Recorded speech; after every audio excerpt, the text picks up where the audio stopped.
Bonjour, nous sommes le samedi 5 juillet 2008.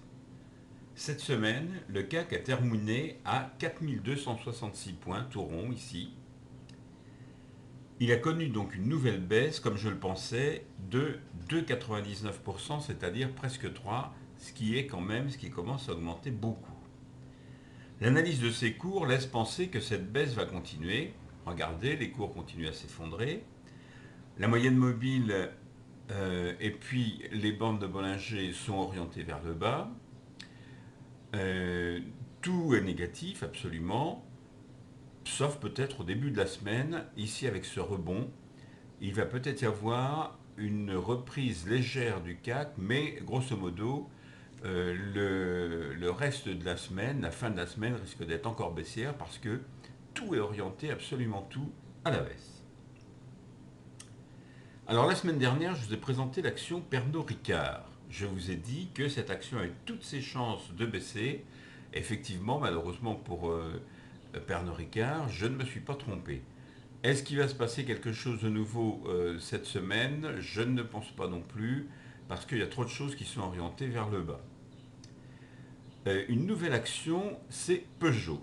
Peugeot a suivi comme tout le monde, c'est-à-dire que le CAC 40 étant composé de l'ensemble des grosses actions de la cote, obligatoirement, lorsque le CAC 40 diminue, ça signifie que toutes les actions diminuent, et surtout avec une baisse de 3%, ce qui est quand même quelque chose d'assez considérable. Ça veut dire que toutes les actions du CAC 40 ou qui composent le CAC 40 ont baissé. Et effectivement, cette action Peugeot, elle a baissé elle aussi. Elle a de très fortes chances de continuer sa baisse parce que je ne vois pas du tout d'éléments qui indiqueraient une reprise éventuelle. C'est à la baisse, c'est à la baisse. Ici, les cours sont à la baisse. Ils sont complètement compris, regardez bien, entre la moyenne mobile à 20 jours et puis la borne inférieure de Bollinger. Ça fait un véritable canal baissier ici. La moyenne mobile à 150 jours est à la baisse, donc il n'y a aucune raison pour qu'elle remonte. Alors le 4 juillet, c'était une journée assez spéciale. Vous savez que c'est la fête nationale des États-Unis, l'Independence Day. Et il se passe en général pas grand-chose sur le plan des actions, puisque de toute façon la bourse est fermée. En revanche, le Forex continue à fonctionner et sur la parité entre l'euro et le dollar est passé à la fin de la journée à 1,5671$, contrairement à ce qui vous est indiqué ici. Et cette parité, donc, remarquez bien, elle continue d'évoluer toujours dans ce que je vous ai dit, cette espèce de canal qui est compris entre 1,5894 et puis 1,5341 ici.